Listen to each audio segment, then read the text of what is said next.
Assalamu alaikum students. This is the lecture of class 6. Date is 18 August 2020 Tuesday. Maths and chapter हम आज start करेंगे 10th chapter है हमारा geometry का। और आज हम इसकी इंट्रोडक्शन भी करेंगे और एक्सरसाइज भी साथ में स्टार्ट करेंगे। इंट्रोडक्शन पेजेस हैं 146 से 155 तक और एक्सरसाइज 10 है, उसके क्वेश्चन नंबर 1 से क्वेश्चन नंबर 7 तक करेंगे। ये ज़्यादातर बुक वर्क है, अगर आप इसको कॉपी पे भी करना चाहते हैं तो बेशक कर लें, मैं आपको बुक पे करवाऊँगी। आपने अगर कॉपी पे अपनी सहूलत के लिए करना है तो कर लें। और ये जो एक्सरसाइज है वो है 155 प्लस 156 तक। पहले शुरू करते हैं इंट्रोडक्शन में हमारे पास क्या है, क्या क्या चीज़ें हैं। हम 10 चैप्टर हमारे पास है basic concept of geometry. This is the last chapter of first term. इसके बाद हमने सेकेंड टर्म शुरू करना है। सेकेंड टर्म है हमारी मैंने आपको बताया हुआ है, लेकिन हमने स्टार्ट करना है 11 चैप्टर से। सेकेंड टर्म 11 चैप्टर से हमने आगे तक लेके जाना है 16 चैप्टर तक, और फिर अगर पीछे बीच में जो चैप्टर छूटे हुए हैं सेकेंड चैप्टर के वो हम करेंगे, लेकिन इसको कंटिन्यू करेंगे। सबसे पहले हमने यहाँ पे बहुत सारी शेप्स हैं, वो मैं आपको बता देती हूँ जनरली, और जो हमारे काम की हैं वो मैं आपको एक्सप्लेन कर देती हूँ। यहाँ पे है हमारे पास शेप्स एंड लाइन। ये अब यहाँ पे देखें पेज 147 पे, ये एक सर्कल नुमा है लेकिन फूला हुआ है, बॉल की तरह है। ये है एटलस है, वर्ल्ड मैप है, लेकिन इसके अंदर एयर है। जब किसी भी कोई भी शेप बॉल की तरह होती है जिसके अंदर एयर होती है उसको हम कहते हैं सफ़ेयर। क्या कहते हैं? सफ़ेयर। अगर जैसे ये दोनों सफ़ेयर है, ये अंदर से एम्प्टी है। अगर हम उसका स्लाइस लें, यानी कि अंदर से वो एम्प्टी हो जाए, 2 डायमेंशन हो जाए, तो उसको हम कहते हैं सर्कल। ठीक है, वो सफ़ेयर नहीं होता, वो सर्कल होता है। सर्कल 2 डायमेंशन होता है और सफ़ेयर 3 डायमेंशन होता है। अगर हमारे पास वही सर्कल थोड़ा सा ओवल शेप में होता है यूँ करके, और उसके अंदर एयर हो, ओवल शेप हो बट अंदर एयर हो, यानी अंदर से एम्प्टी है, तो उसको हम कहते हैं इलिप्स। क्या कहते हैं? इलिप्स। जैसे ये है, ये इलिप्स शेप है। अगर हम इस एग को देखें यहाँ पर, तो ये ओवल शेप है। ठीक है, ओवल जो है ना हमारे पास 2 डायमेंशन में होते हैं और ये ओवल शेप है। अब यहाँ पे सर्कल की एक टाइप बताई हुई है, ये है कंसेंट्रिक सर्कल्स। ये सर्कल के अंदर सर्कल, सर्कल के अंदर सर्कल, लेकिन सेंटर एक होना चाहिए। यानी अगर मैं एक ड्रॉ करती हूँ सर्कल, ये सेंटर लिया और कंपास से मैंने ड्रॉ किया, इसी को सेंटर लिया और कंपास को ज़्यादा खोल के ड्रॉ कर लिया, फिर इसी को सेंटर लिया, एक और सर्कल ड्रॉ किया, मतलब सर्कल मैं ड्रॉ करती जाऊँ लेकिन सेंटर में एक लूँ। तो ऐसे सर्कल्स जो बहुत सारे सर्कल्स होते हैं और उनका सेंटर एक हो, तो इनको कहते हैं कंसेंट्रिक सर्कल्स।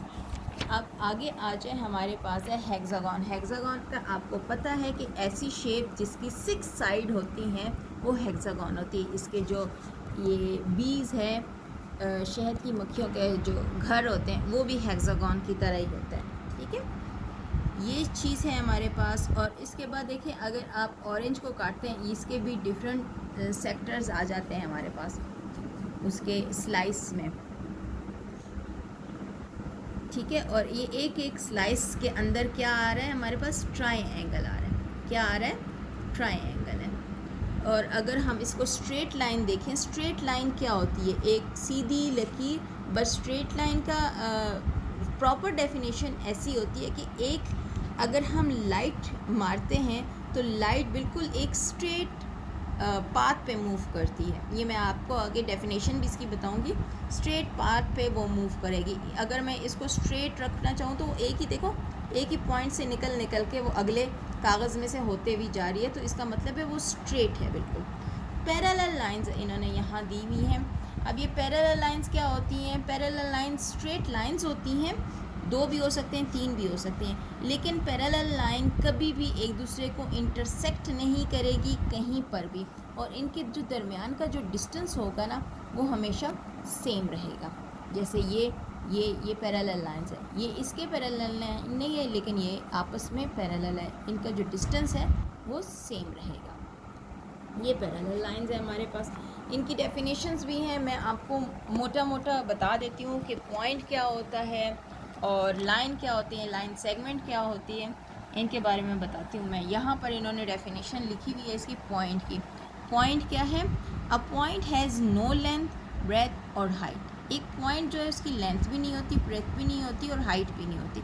अ ज्योमेट्रिकल पॉइंट होता है, geometrical point indicates only a position, यानी कि ये ज्योमेट्रिकल पॉइंट जो है वो पोजीशन को इंडिकेट करता है। अगर मैं आपको ये एक पॉइंट है, इसको किसी जगह के इंडिकेशन करता है पोजीशन की और डायमेंशन की। इसकी कोई जो है ना लेंथ नहीं होती, विड्थ नहीं होती, हाइट नहीं होती, बस ये एक यूँ करके डॉट सा होता है। इसकी कोई लेंथ विड्थ नहीं होती। जब हम कोई लाइन वगैरह ड्रॉ करते हैं तो एक पॉइंट ड्रॉ कर देते हैं और इसका नाम होता है, कैपिटल लेटर से हम इसको A, B या C लिखते हैं, ठीक है। अब ये आगे आ जाती है लाइन। अब लाइन क्या होती है? जब एक पॉइंट यहाँ पर है तो दूसरा इसके साथ विदाउट एनी डिस्टेंस जोड़ के लगाऊँ मैं। ये देखिए मैं ढेर सारे पॉइंट्स जोड़ रही हूँ, पॉइंट लगा रही हूँ, इसके अंदर डिस्टेंस नहीं होना चाहिए। तो जब ढेर सारे पॉइंट्स ज्वाइन होते हैं तो लाइन क्रिएट होती है, ठीक है। जब ढेर सारे पॉइंट को हम ज्वाइन करते हैं तो लाइन क्रिएट होती है और लाइन की लेंथ नहीं होती है, अनडिफाइंड होती है, दोनों साइड से वो एक्सटेंड करती है, दोनों साइड से लाइन एक्सटेंड करती है। लाइन सेगमेंट क्या होती है? होते तो वो भी पॉइंट से ही मिलके बन रही होती है, बीच में डिस्टेंस नहीं होती, ठीक है। यूँ अगर मैं कहूँ, यानी ये जब वो जुड़ जाती है तो वो यूँ बनी हुई लाइन लग रही होती है, यानी ऐसा लगता है विदाउट स्पेस है।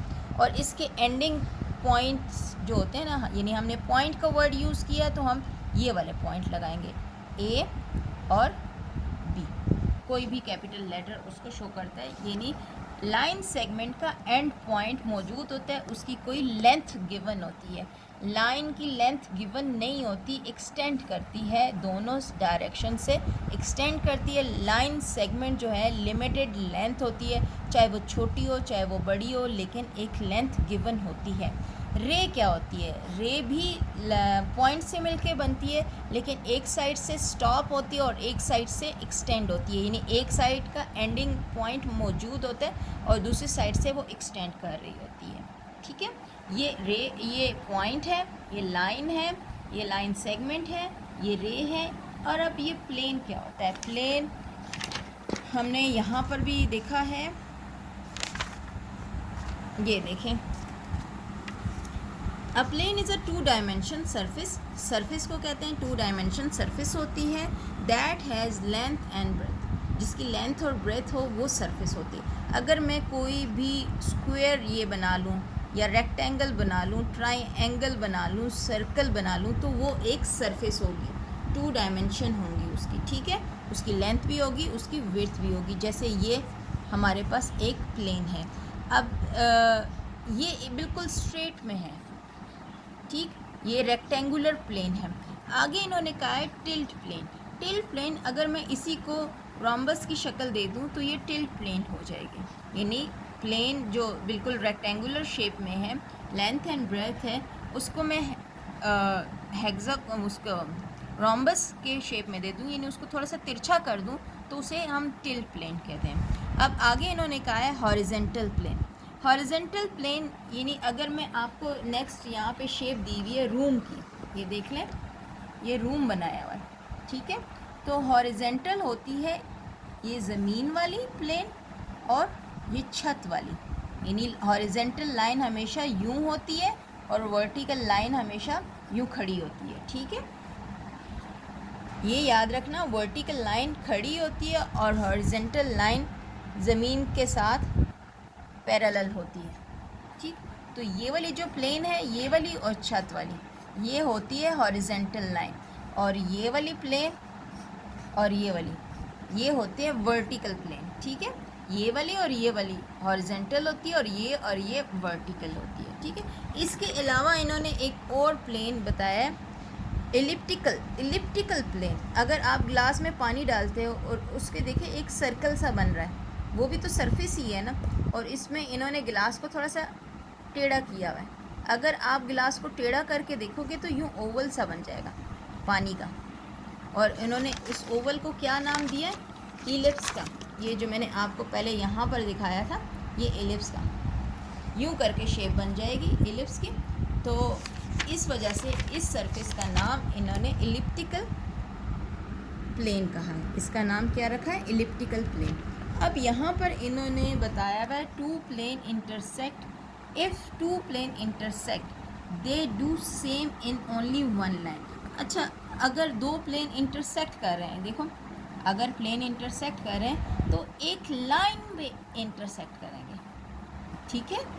दो प्लेन हमेशा एक लाइन पे इंटरसेक्ट करेंगे, और हम हमेशा कहते हैं कि एक लाइन में कितने प्लेन इंटरसेक्ट होते हैं? दो, ठीक है। जब इंटरसेक्ट नहीं करेंगे तो वो यूँ होंगे, नॉन इंटरसेक्टिंग होंगे, और जब इंटरसेक्ट होंगे तो वो यूँ होंगे, ठीक। ये भी हो गया हमारा।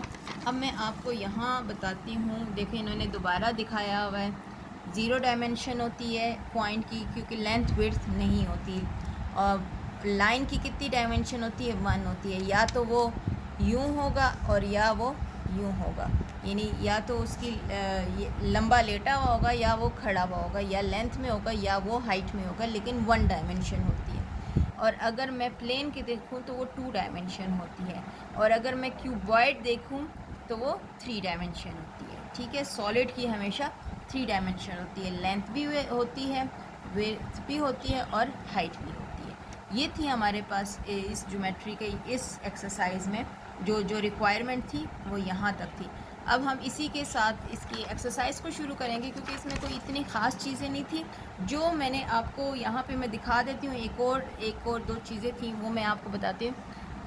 यहाँ का है an unlimited number of line can be drawn through a point. अगर कोई एक पॉइंट है तो उसमें से हज़ारों लाखों लाइनें ड्रॉ की जा सकती हैं एक पॉइंट से। एक पॉइंट अगर आप लगाते हो तो उसमें से कितनी लाइनें गुज़रती हैं उसी पॉइंट पर से, वो काउंटेबल नहीं है, ठीक है। ये एक इम्पॉर्टेंट चीज़ है। और यहाँ पर आप एक और देखें, हाँ, यहाँ ये मैंने आपको बताया हुआ है कि line is a composed of an infinite number of point, यानी लाइन कैसे बनती है? अगर पॉइंट्स को, इनफाइनाइट नंबर्स ऑफ पॉइंट को हम कंबाइन करते हैं तो एक लाइन क्रिएट होती है। ये डेफिनेशन सारी आपने कॉपी पे लिखनी है, ये सिर्फ समझाने के लिए थी, लेकिन जितने मैंने आपको डेफिनेशन बताई हैं वो आपने कॉपी पे लिखनी है, ठीक है। बिस्मिल्लाह करते हैं और अपना जो है शुरू करते हैं एक्सरसाइज को। जो न्यू चीज़ें आएंगी एक्सरसाइज में वो मैं आपको बताऊंगी। जैसे एक्सरसाइज है और इसमें पहला क्वेश्चन है फिलिंग द ब्लैंक्स, और पहला ब्लैंक्स ही में न्यू चीज़ आई है, तो वो मैं आपको बता देती हूँ कि वो है क्या। इन्होंने कहा है 3 points on a line are called. अब यहाँ मैं आपको दिखा रही हूँ कि यहाँ पे एक लाइन है, एक पॉइंट यहाँ पे उस पे लाई कर रहा है, एक पॉइंट यहाँ पे लाई कर रहा है, ठीक है। ये एक पॉइंट है, ये एक पॉइंट है, तो ये तो लाइन कहलाती है, ठीक है। और इनको पॉइंट कहते हैं। अगर 3 पॉइंट एक लाइन पे लाई करें, ये देखें ABC, तो क्या होता है, उसको क्या कहते हैं? अगर 3 पॉइंट एक ही लाइन पे लाई करते हों तो उन्हें कोलिनियर कहते हैं। क्या कहते हैं? कोलिनियर। उन पॉइंट्स को क्या कहते हैं? Collinear points, collinear points. अब आगे देखें, 2 plane intersect at most in 1 line. 2 plane जो हैं एट मोस्ट 1 लाइन पे इंटरसेक्ट करते हैं। ये मैंने आपको यहाँ पर बताया है कि 2 प्लेन एक लाइन पे इंटरसेक्ट करते हैं। Only 1 line can be drawn through 2 और मोर प्लेन। एक ही लाइन ड्रॉ होगी, देखिए एक ही लाइन ड्रॉ होगी, चाहे वो 2 या ज़्यादा प्लेन इंटरसेक्ट करें, यानी only 1 line can be drawn through 2 planes, ठीक है। आप 2 प्लेन्स और मोर भी लिख सकते हो, और मोर लिखना इतना ज़रूरी नहीं है, लेकिन 2 प्लेन लिखना ज़रूरी है। सेकंड देखें इसका, state whether the following are true और false. A line has a definite length, जी, a line has a definite length होती है। एक लाइन की लेंथ डेफिनेट होती है कि नहीं? लाइन तो ये होती है, दोनों साइड पे एरो लगे होते हैं, अनडिफाइंड होती है उसकी लेंथ, तो दिस इज़ फॉल्स। आगे कहते हैं two capital letters are used to name a line. एक लाइन को अगर मैं ड्रॉ करती हूँ और कैपिटल लेटर्स को लगाती हूँ तो उसको वो नेम देने के लिए, उस लाइन को नेम देने के लिए 2 पॉइंट्स लगाती हूँ। तो क्या ये स्टेटमेंट ट्रू है या false? Two capital letters are used to name a line, तो ये ट्रू है, ठीक है। Only one line can be drawn through one point. एक पॉइंट से एक ही लाइन ड्रॉ होगी? नहीं, अभी तो हमने पढ़ा था कि undefined lines can be drawn, तो दिस इज फॉल्स। कहते हैं a line segment has a definite length. हाँ जी, लाइन सेगमेंट जो यहाँ पर और यहाँ पर रुकी हुई होती है उसकी डेफिनेट लेंथ होती है, तो this is true. Two plane intersect in a line, ठीक है भाई, दो प्लेन है, अगर उसको मैं इंटरसेक्ट करती हूँ तो वो एक लाइन पे इंटरसेक्ट होंगे, ठीक है, तो this is true. Come to the next question, वो इम्पोर्टेंट है और आपको आना भी चाहिए। मैं आपको साथ साथ बता भी देती हूँ कि है क्या। आपको वैसे पता है कि सरफेस क्या होती है और पॉइंट्स क्या होते हैं और लाइंस क्या होती हैं, ठीक है, ये देख लेते हैं हम। Question number 3, observe the shape below, name the plane in each case. अब हमने ये जो शेप है, इनके जो इसमें प्लेन्स हैं, प्लेन्स 2 डायमेंशन होती हैं, ठीक है, लेंथ एंड विड्थ उसकी होती है, और उनको हमने नाम देना है। आप कोई सा भी एक पॉइंट लोगे, बहुत पहले तो हम इसको देख लेते हैं, ये टेट्राहेड्रन है, इसमें कितने फेसेस होंगे? फेस और प्लेन तकरीबन एक ही चीज़ है। आप ये शेप्स हैं, name the plane in each cases. अब ये है DACB, ये टेट्राहेड्रन है, ठीक है, और हम इसको पहले इसमें देख लेते हैं कितने सरफेसेस हैं, यानी प्लेन्स कितनी हैं। आप बहुत गौर से देखें, DAC ये वाली, ठीक है, फिर देखें DCB ये वाली, फिर उसके बैक साइड पे जाएं DAB वो वाली। अब नीचे वाली साइड पे देखें AB और C, ये इसके शेप्स हैं और इन्हीं का नाम देना है। पहले नाम क्या है? पहला है DAC, DA और C। फिर क्या है?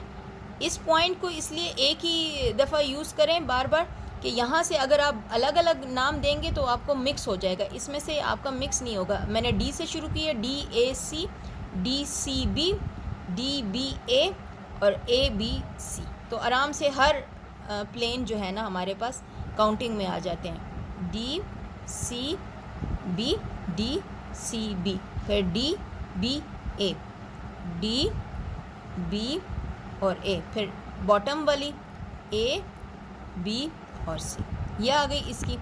अब ज़रा इसको देख लेते हैं, पहले ऊपर वाले को देख लें या नीचे वाले को, और फिर साइड वाले देखें इसमें है कितनी, एक ऊपर वाली और एक नीचे वाली, एक ये वाली, एक ये वाली और एक ये फ्रंट वाली। तो ज़रा हम नाम देते हैं। ऊपर वाली का क्या नाम है? DEF,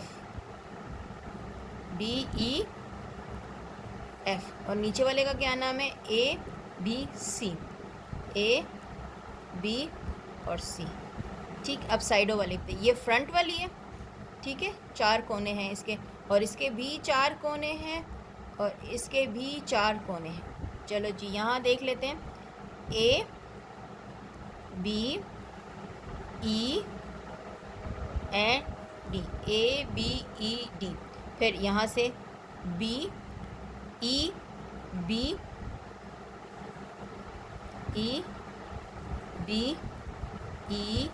CF, C and F, फिर आप इधर आ जाएं, FCAD, FCAND, ठीक है। ये हमारे कितने हो गए? 1 2 3 4 एंड 5, 1 2 3 4 एंड 5, ठीक। अब सेम ऐसे ही इसका नेक्स्ट पार्ट है, थर्ड वाला। ये भी हमारे पास पिरामिड टाइप है और इसके फेसेस कितने हैं, 1 2 और एक ये है, एक ये है, एक इस साइड पे और एक साइड पे। ये आपको एक डॉटेड लाइन नज़र आएगी। इस डॉटेड लाइन को हमें यहाँ करके दिखाना चाहिए था, इनको यूँ, ताकि हमें पता चले कि वहाँ पर भी एक प्लेन है।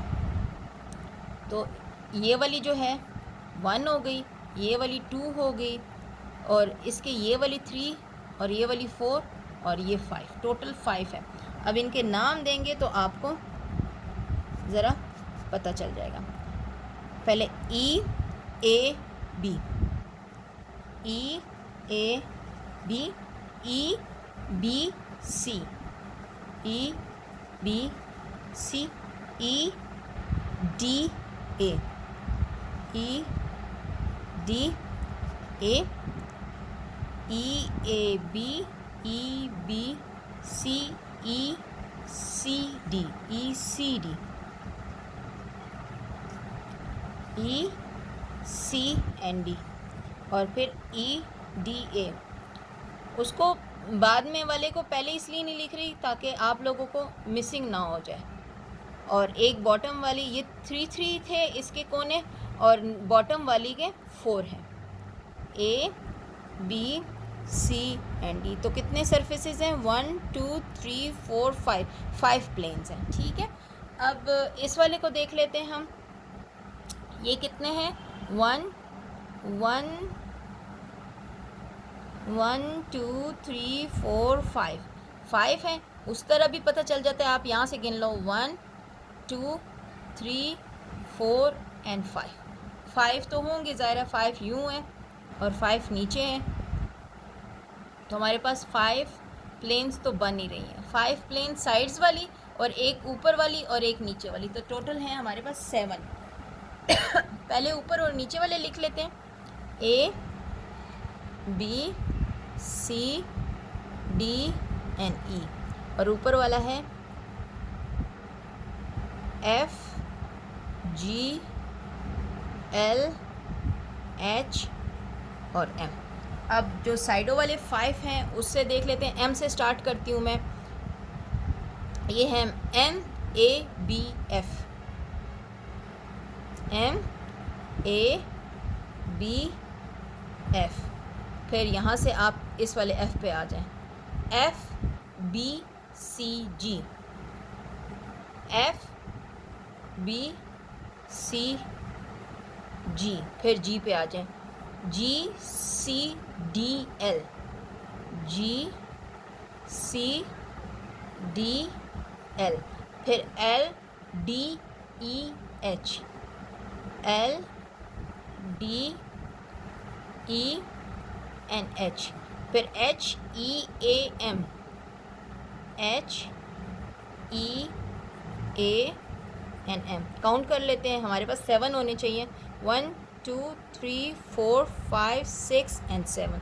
अब अपनी मर्ज़ी से कोई भी ABC लिखोगे और अगर मैं उसको पेपर में चेक करूं, टेस्ट में चेक करूं और वो प्रॉपर नहीं होगा तो रॉन्ग हो जाएगा। इसलिए अपनी मर्ज़ी नहीं चलानी, मैं भी ढूंढ के लिख रही हूँ कि कौन से, लेकिन मैं एक पॉइंट लेती हूँ और उसी से आगे चलती हूँ। ये नहीं है कि आप पहले M ले लो, फिर G ले लो, H ले लो, छोड़ के नहीं।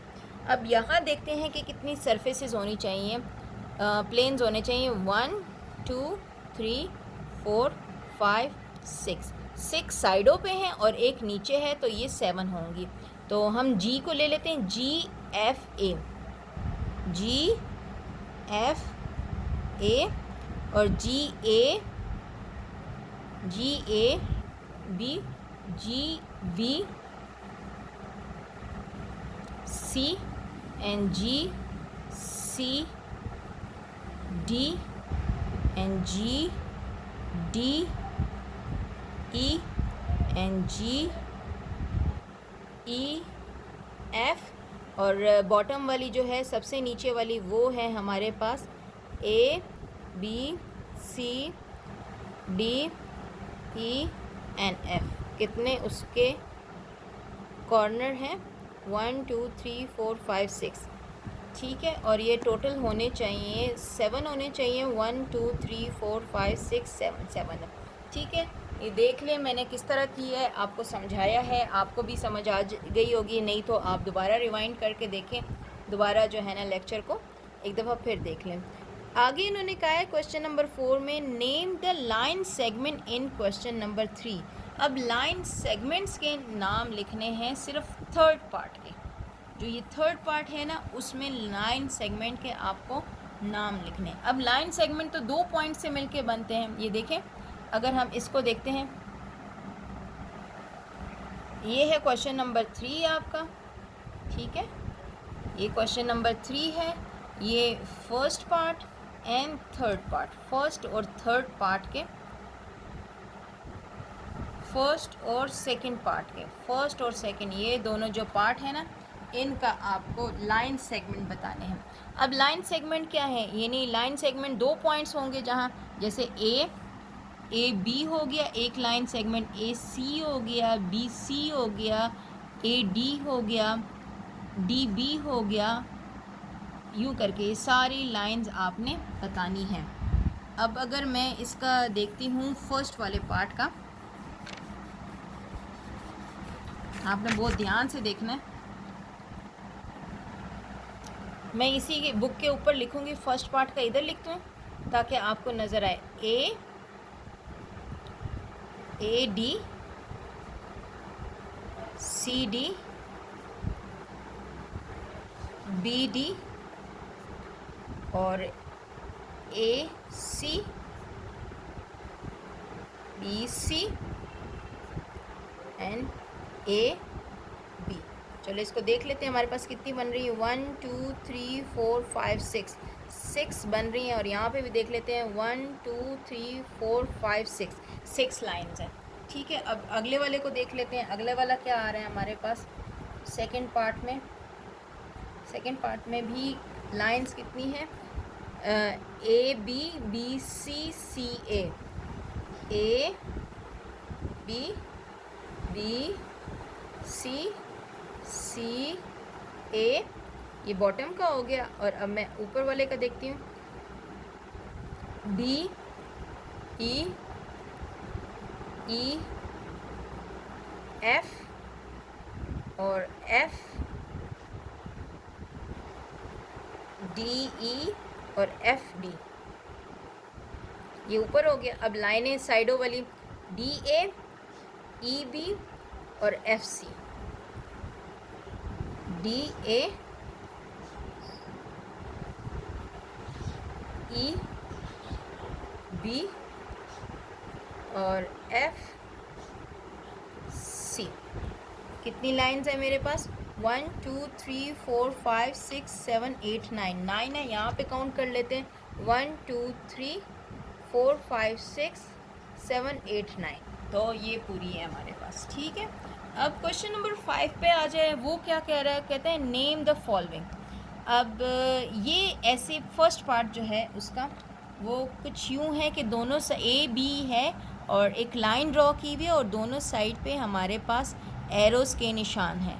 तो ये क्या होगी, इसको नाम देते हैं हम लाइन का, क्योंकि ये लाइन सेगमेंट नहीं है, लाइन सेगमेंट के एरोज़ एंड पे नहीं होती, उसकी गिवन लेंथ होती है। सेकंड वाले को देखें, एक साइड पे स्टॉप है और दूसरी साइड पे जो है ना एरो लगा हुआ है, तो ये क्या नाम होगा इसका, रे, क्योंकि ये रे की डेफिनेशन है। और यहाँ पर भी, यहाँ पे स्टॉप है और यहाँ पर एरो या एक साइड से एक्सटेंड हो रही है और एक साइड से नहीं हो रही, तो ये भी रे है।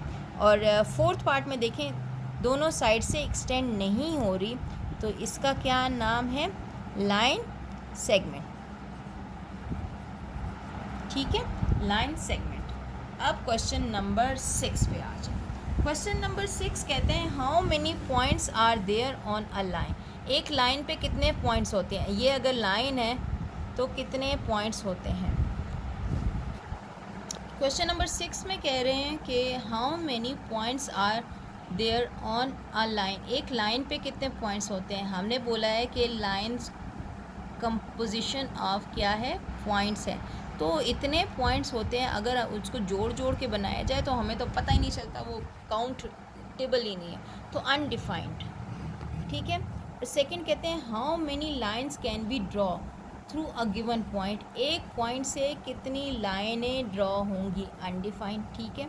यहाँ पर भी इनफाइनाइट कह दें, ठीक। How many lines can be draw through two given point, अगर 2 पॉइंट हो तो उसमें से कितनी लाइनें आप ड्रॉ कर सकते हो, ओनली 1, ओनली 1। ओके, 7 क्वेश्चन पे आ जाए, बड़ा आसान सा सवाल है। Give an example of 2 non intersecting line. अब नॉन इंटरसेक्टिंग लाइन कौन सी होती हैं, जो एक दूसरे को कट नहीं करती। इंटरसेक्टिंग लाइन वो होती हैं जो एक दूसरे को कट करती हैं। यहाँ मैंने 2 non intersecting line which are parallel, parallel की डेफिनेशन बताई है मैंने आपको। एक है ए बी दे दो नाम, और एक को सी डी दे दो, ये हमने एग्जाम्पल इसकी दी। उन्होंने कहा सिर्फ एक एग्जाम्पल दे दें जो नॉन इंटरसेक्टिंग हो, तो एक लाइन है ए बी और दूसरी लाइन है सी डी, ठीक। ये आज का हमारा काम था, ये देख लें, थोड़ी सी डेफिनेशन है, point, line, segment, plane, intersecting planes हैं, तो ये यहाँ से शुरू हुआ हमारा ये सारा काम आज का, ठीक है। डेफिनेशन आप कॉपीज़ पे लिख लें तो बेहतर है। और ये जो एक्सरसाइज है जो मैंने बुक वर्क कराई है, चाहे तो आप अपनी आसानी के लिए ये वाले क्वेश्चन नंबर 3, 4, 6 और 7 ये आप बेशक कॉपी पे करना चाहें तो कर सकते हैं। 5 की करने की ज़रूरत नहीं है, ये इधर ही है। अगर आप नीटली कर सकते हैं अपनी बुक पे तो कर लें, वरना आप कॉपी पे कर लें। लेकिन अगर आप कंफ्यूज होते हैं बुक पे तो आप कॉपी पे ज़रूर करें। आपने आज किया क्वेश्चन नंबर 7 तक, नेक्स्ट हम इंशाल्लाह इसको फिनिश करेंगे, एक्सरसाइज को भी और चैप्टर को भी, और फिर हम न्यू टर्म शुरू करेंगे, सेकंड टर्म 11, ठीक है। 11 चैप्टर से शुरू करेंगे, कंस्ट्रक्शन ऑफ लाइन सेगमेंट। आसान है, मज़े का चैप्टर है, और इसके लिए आप ज्योमेट्री की चीज़ें, ज्योमेट्री बॉक्स आपके पास कंप्लीट होनी चाहिए, कंपास, स्केल, डी वगैरह ये सब आपके पास होनी चाहिए ताकि आपको काम करते हुए मसला ना हो। क्वेश्चन नंबर 7 तक हमने किया है, इसको कंप्लीट कर लीजिएगा। अपना बहुत ख्याल रखें, मुझे दुआओं में याद रखें, अपनी फैमिली का बहुत ख्याल रखें। थैंक यू सो मच, अल्लाह हाफ़िज़।